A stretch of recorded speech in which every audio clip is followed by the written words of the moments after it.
Хариуцлагагүй удирдлагаас болж монголчууд бид хамгийн эрхэм нандин бүхний алдаж байна. Энэ оны 9-р сарын 9-нд Өмнөгов аймгийн Баян далай сумын нутагт хадлангаа хадаад босох гэж байсан садангийн 4 айлыг Terra Energy компани туслан гүйцэтгэж, Polaris компани жолооч алтан гэрэлгэгч гэртэн дайрч амь насыг хохируулсан харамс дээр гарсан. Өнөөдөр хүртэл тус компаниас тагигаачдын ар гэрийнхэнтэй уулзаж, өнчирч хосорсон хүүхдүүдийн ирээдүйг хэрхэх талаар ярилцсан хүн алга байна. Ослыг харсан нэг хүн сэтгцээ өвчтэй болсон бол аав нар нь ирээдүйн амьдралаа төсөөлж чадахгүй байна. Яг энэ хүндэд 5 гэр байсан.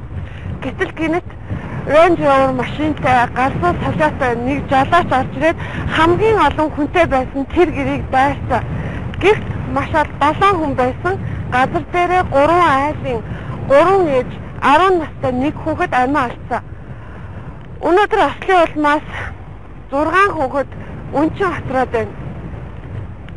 3 сайхан аав сэтгэлийн шаналлтай зүрхэндээ нулимстай байна. Ах トゥ хамаатан садан бүгдээрээ зовж байна. За хамгийн гол нь гэр замаас километр хэрийн зайтай байсан байгаамаа. Гинтэл 150 хүртэлх километр цагийн хурдтай машин унсан жолооч гар ширэн хамгийн олон хүнтэй гэрийг дайрчээ. За энэ бол талигач Бадамлын ухаа цэцгийн хань түүний гарын булчин тасарч нуруу нугасны гэмтэл болон дотор эргэтний дөргөлттэй болсон байна. Хайлтай хань бүх болгоно гэж мөрөөддөг байсан 10 настай хүүгээ алдсан түүний хувьд амьдрал нь там болоод байна. Гэртээ ч орхосоо зүрх алдан шаналж байгаа гэсэн.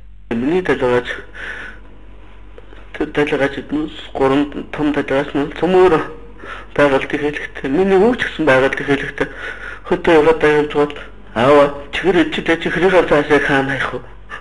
Та кармалчт хүүгээл тэгдэг. Яг хатаас ажиллаад л магаш өглөө гоцорс. Нэму. Миний дуурай хүмүүс сурах. Миний дуурай farахгүй.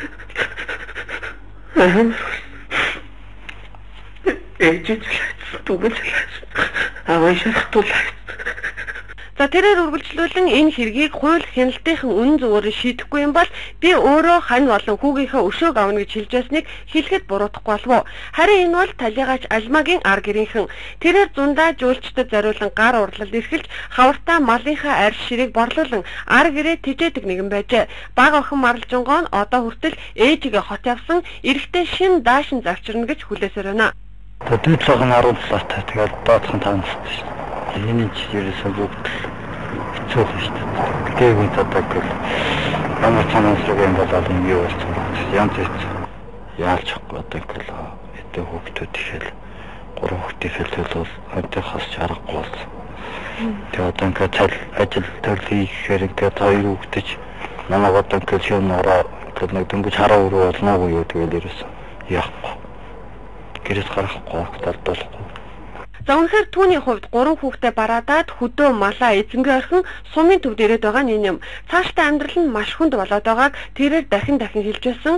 За том хүүн хотод барилгын техникум суралцдаг хүүгийн сэтгэл санаа маш хүнд байна. Ээжийнхээ зургийн өмнө дахин очиж зул өргөж байгаа нь хүүд маш их сэтгэлийн завнил байгааг бэлснээ харуулж байсан юм а.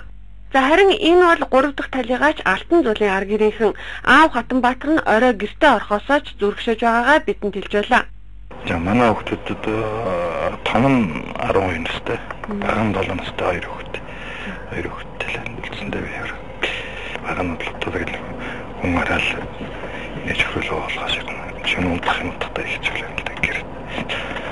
Том нь ч гэсэн одоо шуухаар бага бүтэлтэй хичээл нэг юм болчиход байна бас. Зэрэг хичээл намайг хэлчихсэн. Одоо би ч одоо нарийн ширээ юм болчихдог байсан л та бас нэлээд асуудалтай гэдэг. Яахыг цаашдаа яах юмсан шийдэх юм гэхгүй л байна. Нэг ахна нэг ажиглог хөвтэй нэг бэлэхэн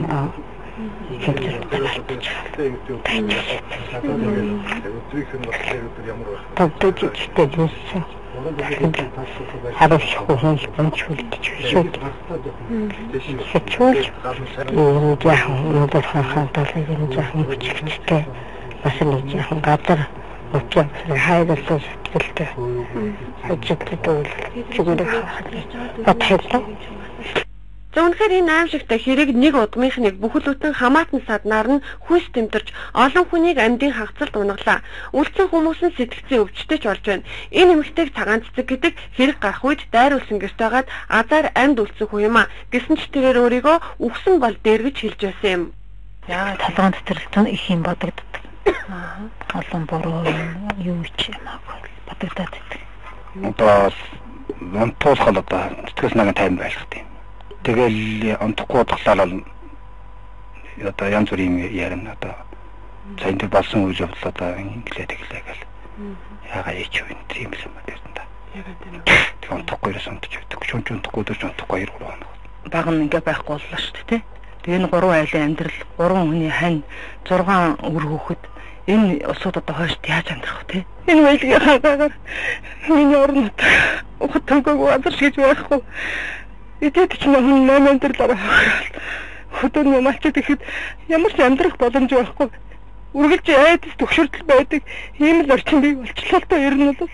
За энэ мэдээ хариуцлагагүй уул уурхайг Монголын төр дэмжиж эх орон газар шороо ард түмнээ хорхойн чинээ үлтэн орхисноос болж олон айл ураг хагцал амсаж байгаль дэлхий сүнэж байна. Хамгийн гол нь хэрэг үйлдсэн Terra Energy компани туслан гүйцэтгэгч Polaris компани жолоож үйлдсэн хэрэгээ юм чинээ тоохгүй ажээ. Тэгэхээр болдог нэг юм болсон чинээг хамаагүй юу болсон яасан яачаад дуунтер тамхи өгч гэсэн юм руу нэг юм хийсэн шинж өгөө. Атгаж ирсэн байгаа бас.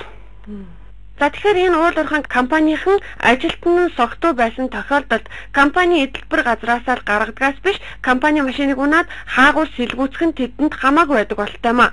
Хэрэг үйлдсэн алтан гэрэлгэгч аймгийн цагдаад мөрдөн таатуулагдаж байгаа. За хэргийг нь шалгаж байгаа гэсэн. Хамгийн гол нь Тус аймагт урд өмнө уул уурхайн компанитай холбоотой олон хэрэг гарч байсан. Тэднийг эрүүгийн байцаа шийдгэх хуулийн 44-р зүйл заасны дагуу хэрэг үйлдсэн хүн нь ялаа эдлээд учруулсан хохирлыг нь толгой компани хариуцдаг заалтын дагуу шийдэж байсан юм байна. Тэгэхээр үгээр бол Terra Energy компани талиг ачтай эд хөрөнгө болон сэтгэл санааны хохирлыг барагдуулах ёстой болж байгаа юм.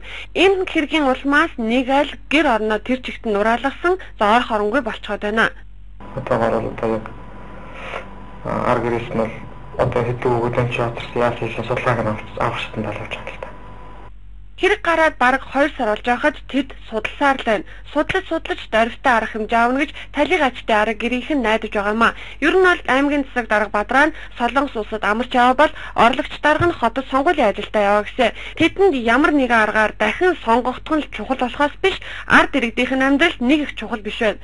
Бас нэг зүйлийг онцлог хэлэхэд Terra Energy компани талиг ачтай аймыг ердөө 1 сая төгрөгөөр үнэлсэн байгаа юм а. Гэтэл уул уурхайн компанид ажиллах гэж ирсэн гадаад иргэд доод тал нь 1 сая Америк доллараар амьд атгалаа хийлгсэн байдаг байна. Биднээс бас ч гомшиг харна. Хүний 1 сая төгрөг өгсөн бэлээ. Тэгээ нэг бичигтэй өгсөн бэлээ. Би тэр над 1 сая төгрөг ч авахгүй. 1 сая төгрөгийн үнэтэй хүмүүс алдаагүй. Над бичгийг авчаа, бичгийг би авсан. Тэгээд мэдээж хэрэг нийтлэгчдийн талын бүхэл зүйлс хэрэгтэй болдог шүү дээ. Тэгээ хохирсон хохроос ингээл бүхэл талын тэгээд яг бичгээд нөө баримтаан цуглуулаад явж хата тэр Energy компани одоо Монголд менежер цогттой холбоо ирсэн л да. Тэгэхэд юу гэсэн гэхдээ зэрэг арга ирэх нь усууд хэр боломжтой байна уу?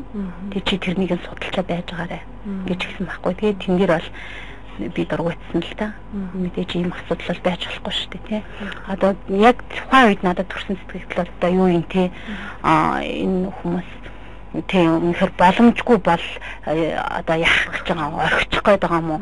Боломжтой энэ хүмүүс нэг бидний араас хил ам хийгээд байх нь өнтер гэж мэдэх гээд байгаа юм уу? Өнтер гэл тийм л сэтгэл төрөл би шууд дургуйцаал. Тэгэл орхисон. Үнэхээр Монгол төр эзгүрчээ үе үеийн төрийн эрхэнд байсан хүмүүсийн замбрааг олгосон лицензийг эзэмшиж байгаа гадаад дотоодын эрхмүүд Монгол хүний амийг хорхоон чинээч тоохгүй байна. Монгол хүний амийг үнэлэх цаг болжээ. Бид энэ асуудлаар нэвтрүүлэг бэлтгэн эх 7 хоногт эзэмгүй төрийн эмгэнэл нэвтрүүлгээрээ хүрэх болно. За мэдээллийг Өмнөгов аймгаас сэтгүүлч Бүжин лам зураглаач анх баярнаар бэлтгэлээ.